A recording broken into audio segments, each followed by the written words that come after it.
Hi, this is Dr. Lisa from the Dr. Lisa Sulsenti podcast, and today we're actually going to talk about iodine and its family. Also, we will continue talking about bromide, fluoride, and chloride. It's the second type of testing. The podcast before this one was talking about the thyroid panel testing, which you may know that has the TSH, the T4, the T3. And then I also asked to include antibody testing, TPO antibody and TG antibodies. If you missed that, go to the podcast before this one. It's talking about the actual testing that the medical world does, how it's not robust enough.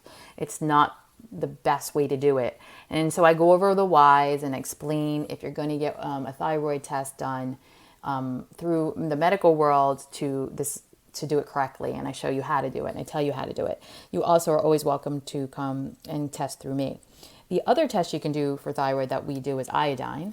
We do iodine testing, and then we also have another test, which is fluoride, bromide, and chloride testing. So that's what we're going to talk about today. So what is iodine? What is the story? So I talked about how we have thyroid hormones T1, T2, T3, and T4. And what that basically is the T is the thyroid hormone, thyroxine. And then you have 1, which would be 1 iodine. And T2 would be 2 iodines. T3 would be 3 iodines. And T4 would be 4 iodines. So iodine is very, very crucial for the ability for the body to make thyroid hormones. The thyroid hormone is typically the T3. It's 300% more active than all of them.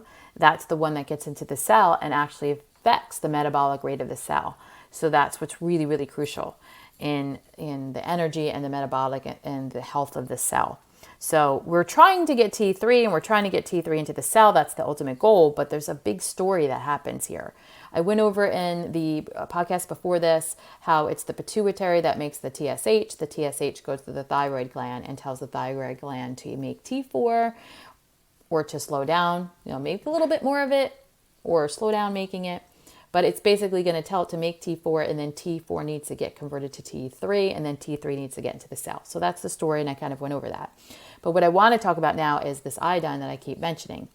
And it's an element that, believe it or not, was over 100 years ago was super, super important, and it was associated with the thyroid hormone. It was very, very, in the research and the studies you read, it was very linked to it. It was very important. And when you read the studies today and you look at our lifestyles and the way we look at food, it's barely connected.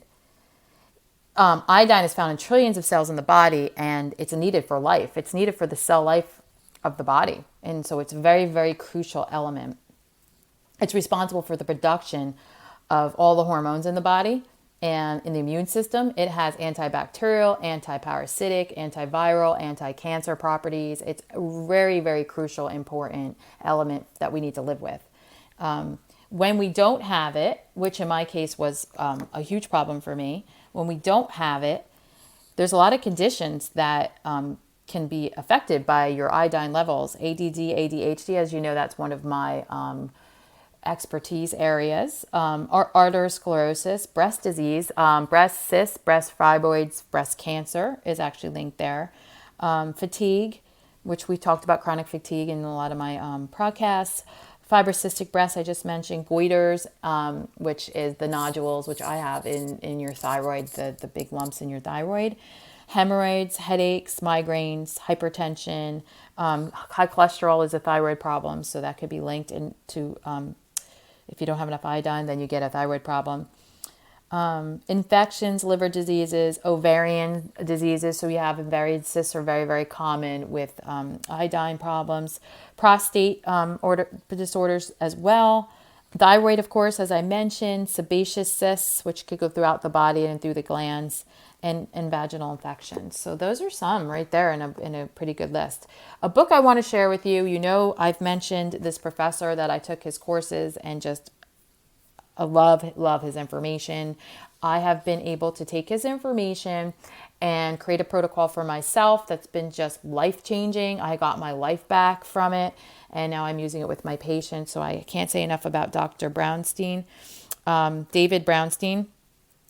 And he has a book that is Overcoming Thyroid Disorders, but he has a book that is, I want to talk about today, is Iodine, Why You Need It and Why You Can't Live Without It. Fantastic book, and it's just amazing. So if you would love to get this book, I highly recommend it. I'm going to try to summarize some of the things here so you could understand iodine a little bit better. You're going to say, oh, well, it's in salt.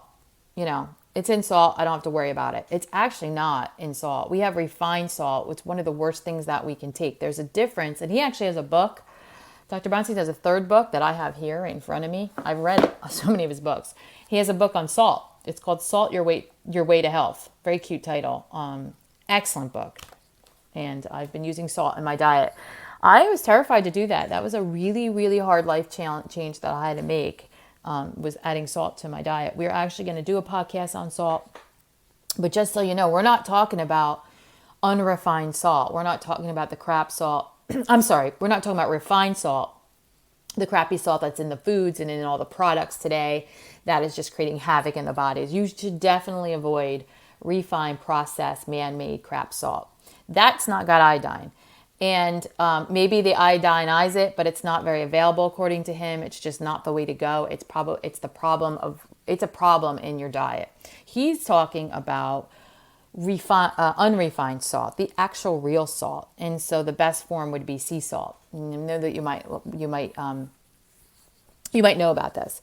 When we talk about the fluoride, the bromide, and the chloride, we're going to get into that in another podcast, because I really want to dive deep into some of the ways that we put this into our diets today. But just so you know, we've chlorinated water, right? And chlorine blocks the absorption of iodine. So we have a heavy, heavy amount of chlorine exposed to us. So that's one reason why we wouldn't get iodine. Just a low salt intake, which is something that I did. I was taught through my dietetics degree to avoid salt.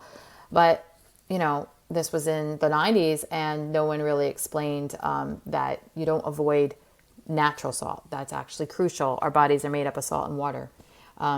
So then there's things that help. So you could just not be taking in the iodine, but also you might be doing things or taking things in that are blocking the iodine. So chlorine or chloride is one of them.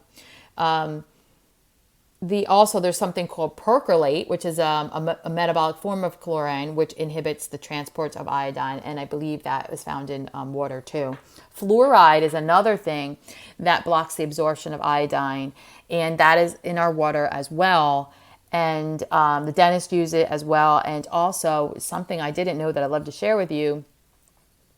Back in the day, they used to actually have iodine in the wheat and the breads and the cereals and all that type of foods.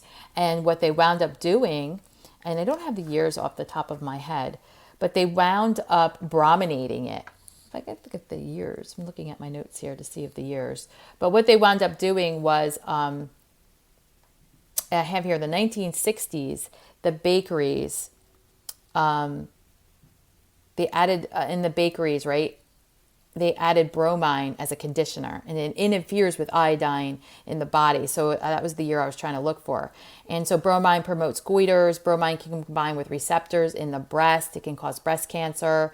And so this is the problem, that our environment has so many things that can cause the thyroid to not absorb iodine, or these halides, this bromide, this chloride, and this fluoride, they actually can compete and get to the receptors before iodine does. So those are problems in your life or your lifestyle or what you're doing in creating an iodine problem. And once you have an iodine problem, it's gonna lead to other cellular problems, especially the thyroid. So let's get back to how it works in the thyroid. Iodine is ingested in the GI tract, right? It's a halide through the halide channel.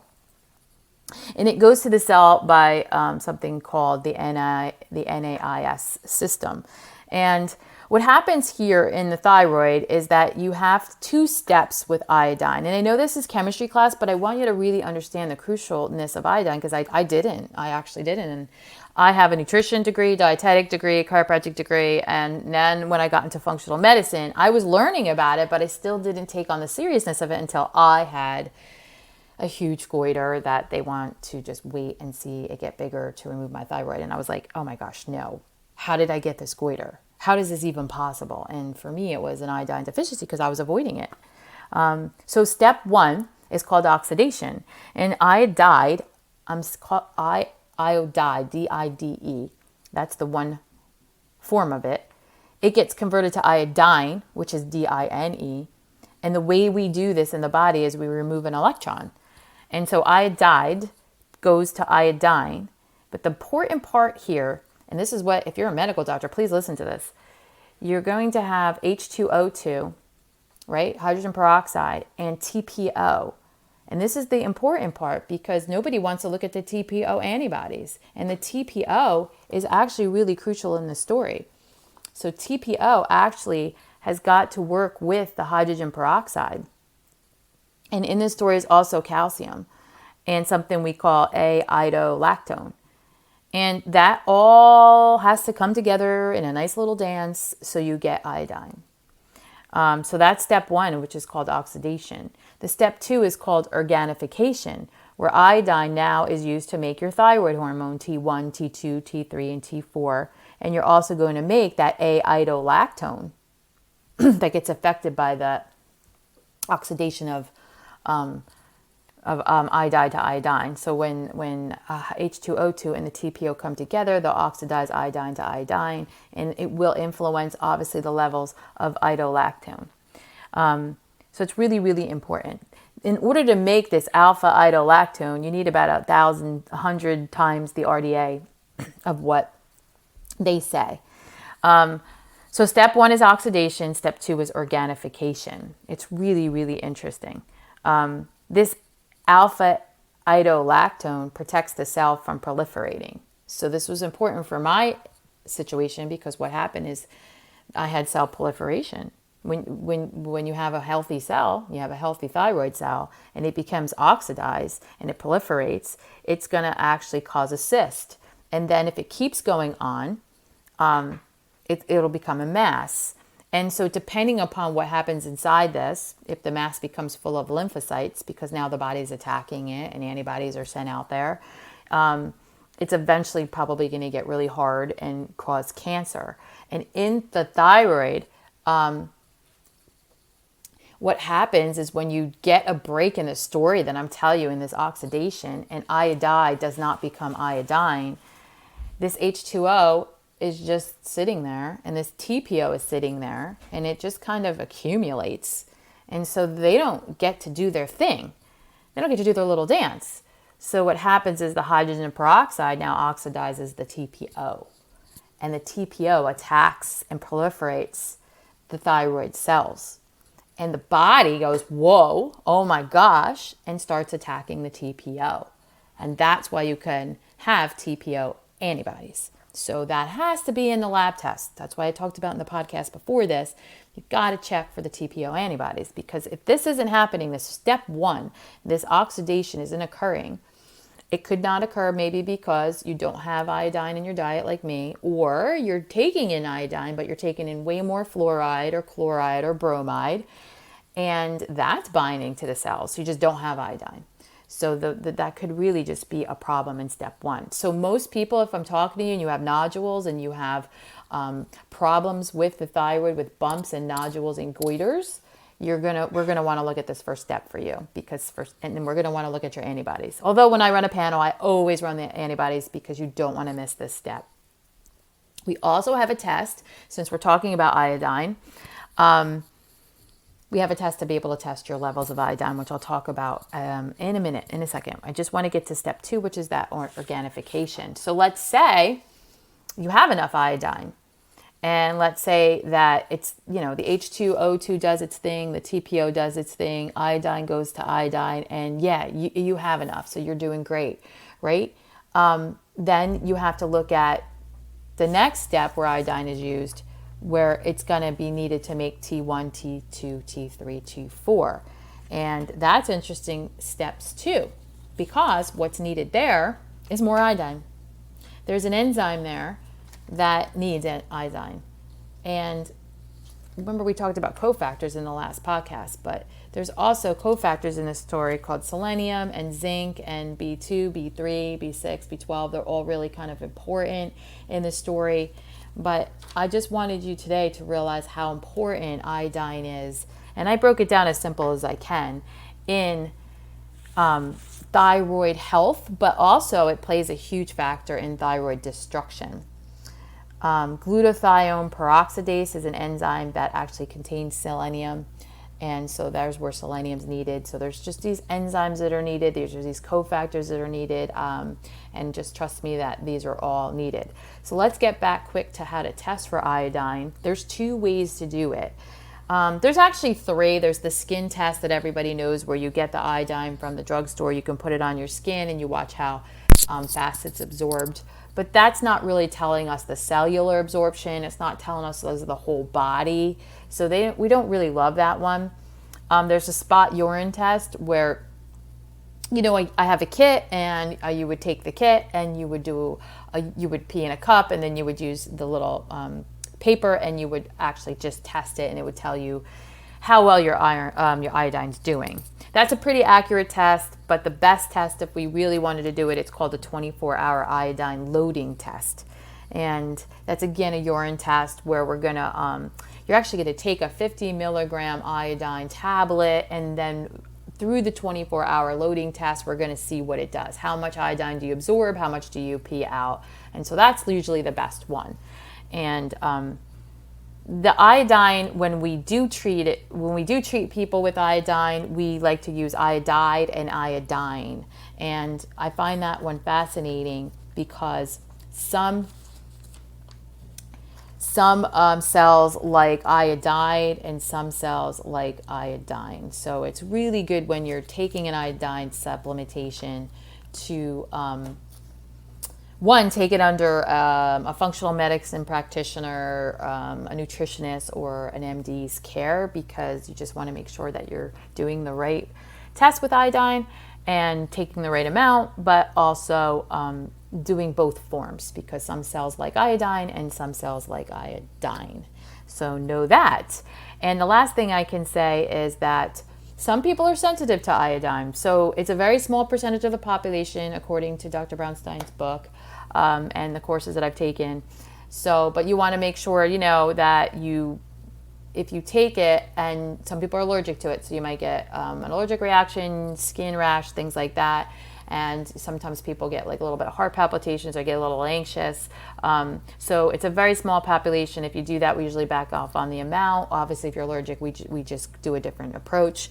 But you can also do it naturally. It's found in the seawater elements, right? So it's in fish. It's also found in kelp and seaweed and things like that. And a great study to do is to look at Japan. Japan is very, very high in iodine and in their diet and their thyroid.